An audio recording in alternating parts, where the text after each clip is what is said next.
Welcome to the show, Nikki Lamberti. I'm so excited that we finally got this together.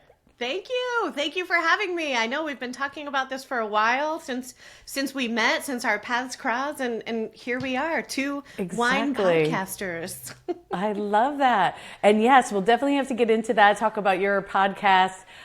We met just to orient everybody. We're both wine educators, we're both wine people, and my husband and I took a trip out and stayed in St. Helena and visited a wonderful winery called Pride Mountain, and you were our guide, and we just hit it off. I had a cast on at the time. I don't know if you remember that. You did. I had broken my wrist, and you were so wonderful, and we fell in love with the wines, of course, but we just really hit it off with you, and then ended up spending another day drinking wine with you. We were like, let's go wine tasting. I'm crashing your vacation.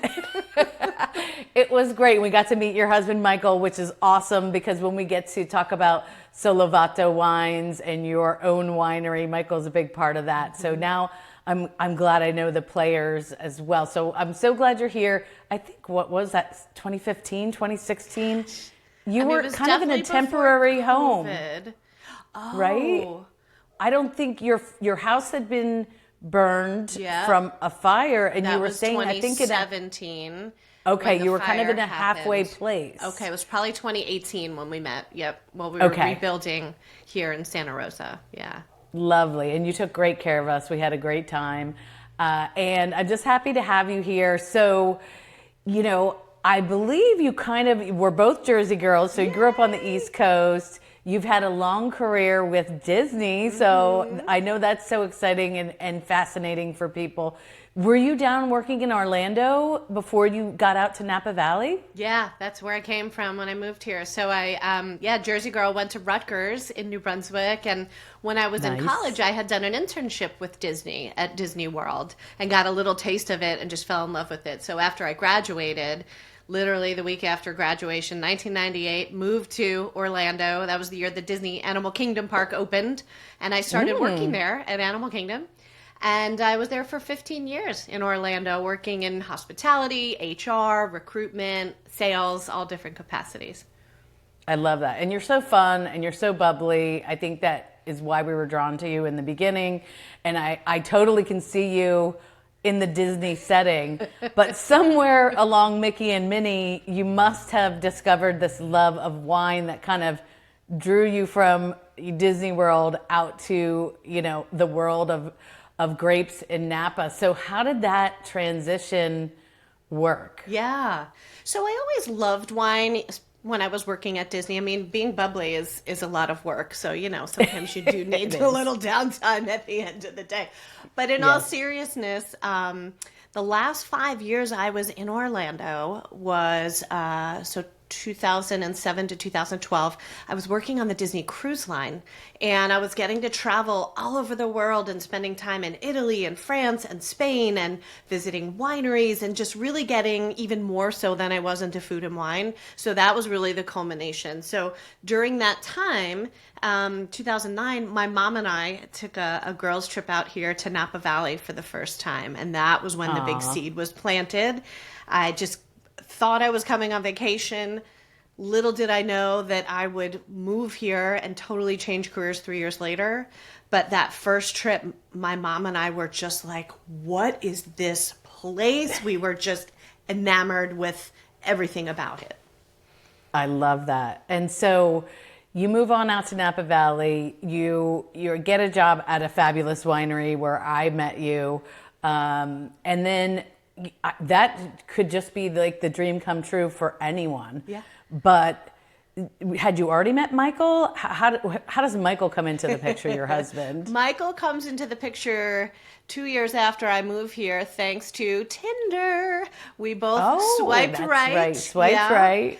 I was married in Orlando, and that was part of the journey coming out here. Was kind of a restart and a reset, and very eat, pray, love, moving out here by myself, and very shortly after met Michael. So we've been together for about 10 years, but we met online. Michael's a nurse. He works in the emergency room, so his world and my world are quite different.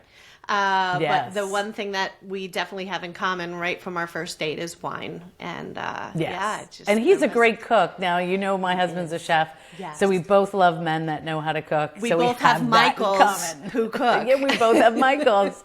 That's perfect. So you're in your dream place. You're working at a great winery. You have this awesome man. What kind of gives you that confidence or that, you know, drive to say, this is really great, but I want to do my own winery? And tell us a little bit about that, because I know we're gonna taste the Sollevato Sangiovese here in a bit. Yeah. But yeah. So moving out here, yeah, I landed very quickly at Pride Mountain Vineyards, where I still work a couple days a week as a wine educator. I absolutely love it. I love the people. I love the wines. I've always said I will work at Pride even when I'm selling my own wine. And when I started saying that, it was such a far-fetched dream. There was really no plan in place to make that happen, but I somehow knew it was going to happen. But when I moved out here, I knew the transition to being on the hospitality side and doing wine tastings, that was pretty natural because of my Disney background.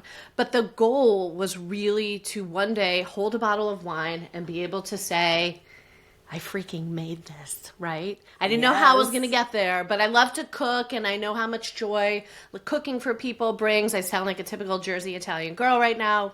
Sorry, stereotypes exist for a reason. And I also knew at that point how much joy wine was bringing me. It sounds super corny, but I was having, I know I'm speaking, to the right person here when I say I Right. was starting to enjoy wines that were bringing me to tears and just really having these wine moments. So I thought, gosh, if I could do that one day, if I could make something that does that for someone else, I would love to do that. There was a little gap in education that needed to happen. So my undergrad from Rutgers is in environmental science, which I had the foundation, but enter UC Davis because every winemaker I met out here was like, where'd you study? Where'd you study? And everyone's like, UC Davis, whether undergrad or master's.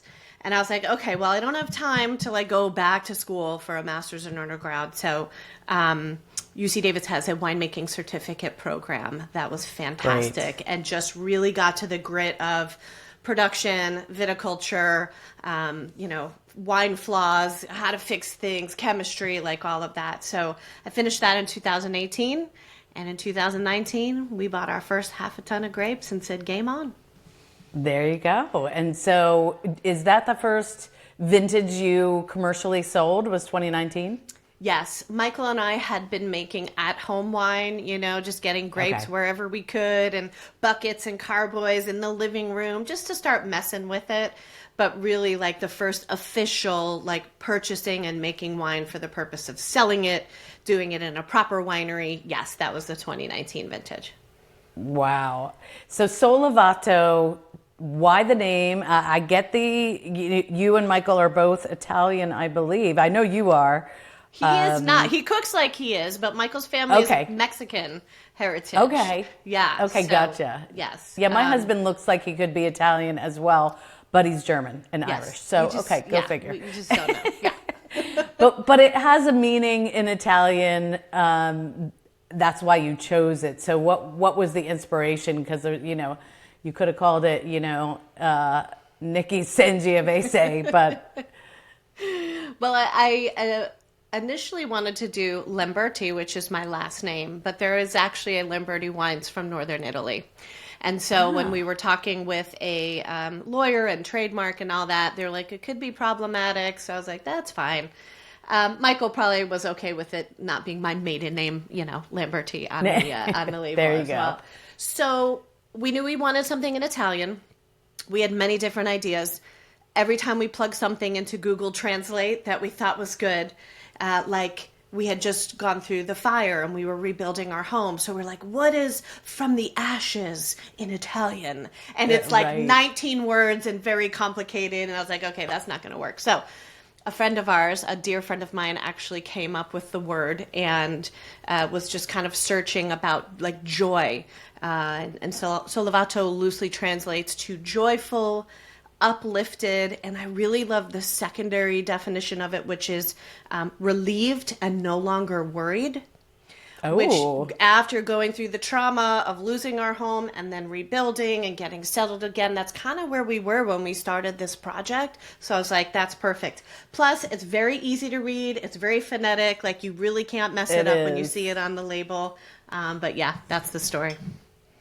Awesome. So let's go ahead. We have the 2021 vintage, or at least I do. I think Yep. you do as Same. well. So let's go ahead and taste and kind of get into the wine itself. And then I know we have plenty more things to talk about. This is so exciting for me to have you It is. tasting I my know. wine. I'm like, Well, I honored. ordered, I don't know if it was your first vintage, but I know I ordered from you before and had it did. shipped here to Maryland. And I truly enjoyed that. I'm a huge Italian wine fan. And I love that you're making Sangiovese, something just a little bit different than you might expect from Napa Valley. Are there certain areas that you're sourcing from that are just known for great Sangiovese?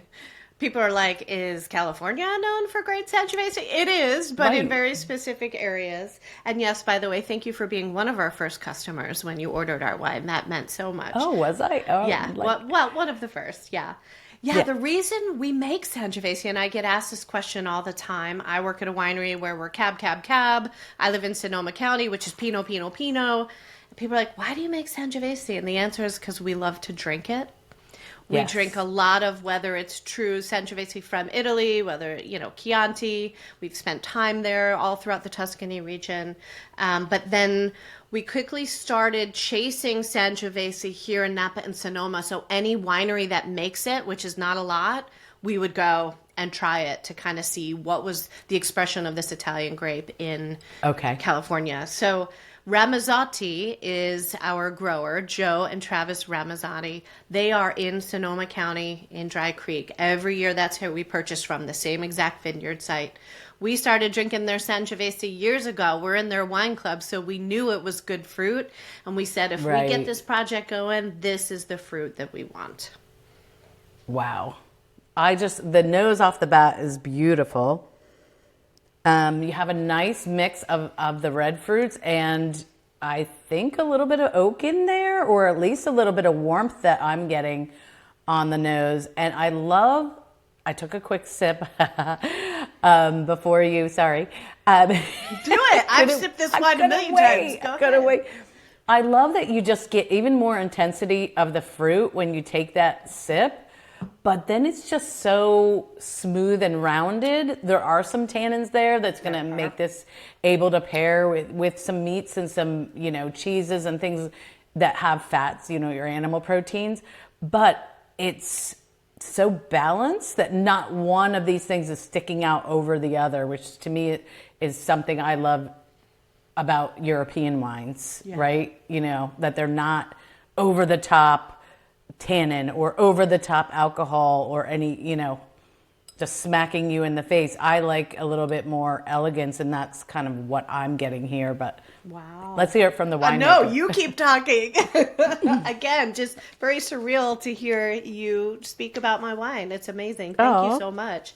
Of course. Yeah, I mean, it's 100% Sangiovese from one single vineyard. And yes, it was aged in oak, but it's all neutral French oak. So there's no new oak on this. And it's interesting because as I've gone along, this was the third vintage, right? We just did our sixth vintage in 2024. Again, same grape, same wine. I've got it pulling back and even more refined and even more subtle with like earlier picking and lower alcohol, like as I've just kind of learned and experienced what it is when it starts to age. I'm so happy with this vintage, but even the more recent ones, even more so for that reason.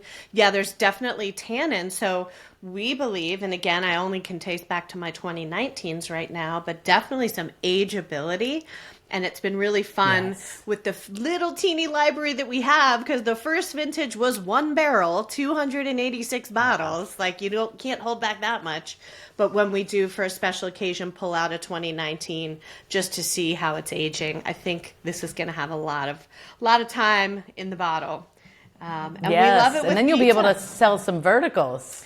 That would be nice. That's the goal. Yeah. Now, it might have to be a 20, 21, 22 because we've increased production a little bit every year. I mean, we're a huge winery now. Like our 2023 was 8 barrels. I mean, that's 200 cases, Laurie. Like, we're ginormous. Well, that's impressive. That's 200 impressive. cases. 200 cases versus tiny. 200 bottles. I mean, that's progress. That's progress. It is. Slowly but surely.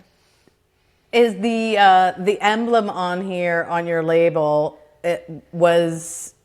What does that mean to you? Just so we get it straight from the A couple different things. founder. We had a wonderful team. I got to give a shout out to Hobie, Justin, and Jody from Sense Point and Tucker Creative. They're our friends that helped us with branding and the packaging and the design and all of that.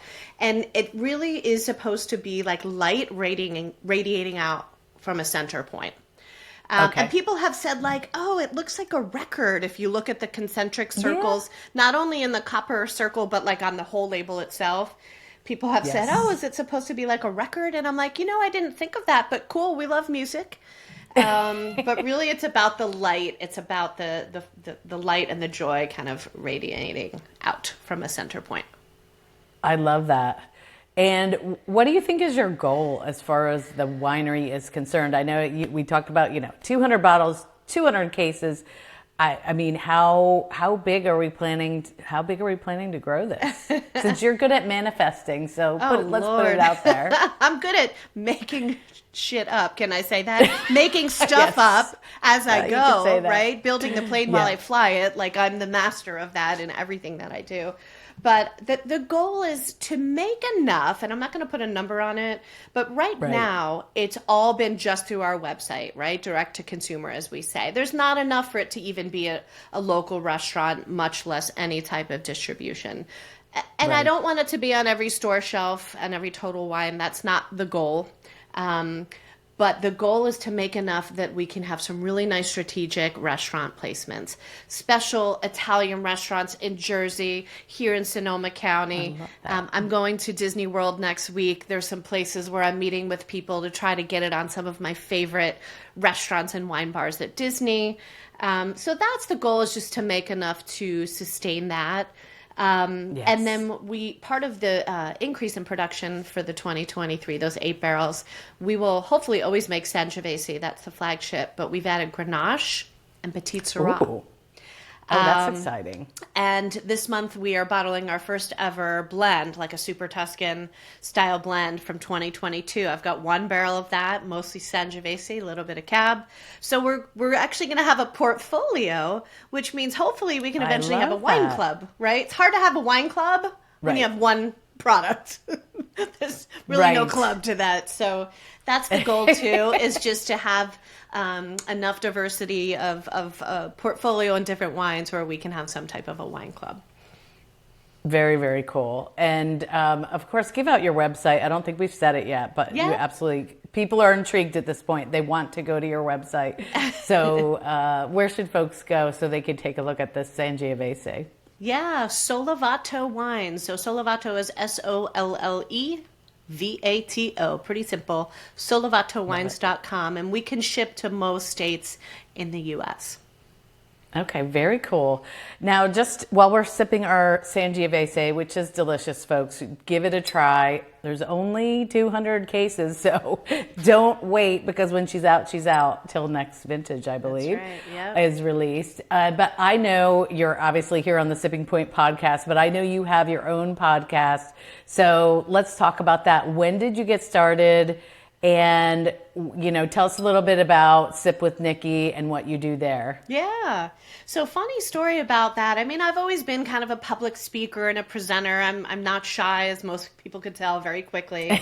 But during COVID, when everything shut down here in California and I was working at Pride Mountain Vineyards, very quickly when we realized, we're going to be closed for a while, I went to the team at Pride and I said, hey, I'm not shy. So if there's something you guys want me to do, like a live stream, Facebook, Instagram, YouTube, whatever, I'm volunteering. I'll figure out the technology. And I was texting my parents as everything was shutting down. I said, hey, in California, they're telling us to shelter in place. We have to shelter in place. And I abbreviated it to SIP. And I was like, shelter in place is SIP. I was like, we need to do something with that. So Sip with Nikki came from that. It was a Facebook live stream every Friday on the Pride Mountain Vineyards Facebook page. And the first one, it was like me in my kitchen, and the Pride family would drop off bottles on my doorstep because we were all quarantined. They said, hey, talk about this wine. And I was like, okay. 8 minutes of me standing in my kitchen. We did that for about 4 months every Friday. I had a huge following. We sold a lot of wine, and it was just a great way to engage with our customers. When COVID ended and everything got back to, quote, normal, I asked my team at Pride, I said, hey, are we going to do anything with that Sip with Nikki, or can I have, like, the name? I want to do the website. They're like, go for it. You can have it. It was just a COVID thing. So that's where it was born. And first it was just a website where I did some blogs and some tutorials. I always knew I wanted to do a podcast, but as I'm sure you know, Laurie, just getting over the hump of, like, the tech and, like, how do you do it, and how do you commit to every week or every 2 weeks or whatever your frequency is. It just took a while to finally do it, but I did last year, and now it's weekly episodes. And not unlike the format that you and I are doing here, some episodes are interviewing people from the wine world. Hopefully you are going to reciprocate. I would love to. Chefs. I just interviewed the owner of Arista Winery, Mark McWilliams, talked about his family and what it's like to own a winery out here. But it's also got a food, wine, and travel element too, because that's where all of this came from, was travel. So yeah, it alternates between longer interviews and then sometimes just a short tutorial where I'm saying, like, okay, this is Beaujolais. What do you need to know about it? Why you need to be buying it? That was just this week. So, yeah. Absolutely. Oh, yeah, we're getting close to the Nouveau release. We are. Next week, I think. This could be next another Thursday. conversation for another day, but I would love your thoughts on that whole thing. Yes, I know. Well, some years they're good. Some years it's kind of like, I don't know, but I still think it's fun because it's just an expression of the vintage. It's not serious. A lot of people look down their nose on Beaujolais Nouveau, but it's not supposed to be serious. It's not supposed to be age-worthy. It's supposed to be just a sign of what this year was like, and just a sneak peek, I guess, at the raw fruit, the raw wine. That's the way I think of it. Mm-hmm. We have a winery here in Maryland that's doing a Nouveau this year, which I think is quite interesting, just, for their first taste of the harvest. So I don't know, you and I are, I think, of the same mindset there. And your story about Sip with Nikki, I did Wine Down Wednesdays, which we did every week for 10 weeks while we were all at home. That's what and I had, a crew with me that every week we got together and tasted, and it's sort of what kept us sane. And I say us because they said it kept them sane, and it kept me sane too. And it gave me a purpose, to do something. And now it's fun to bring that to my podcast too. But oh my gosh, I love talking with you. I could get like 2 hours easily. And, but I'm sure, people are already almost to their work at this point. And so they're sitting in the parking lot. They're sitting in the driveway. Can't go in the house. We're making them late for work because this was so much fun.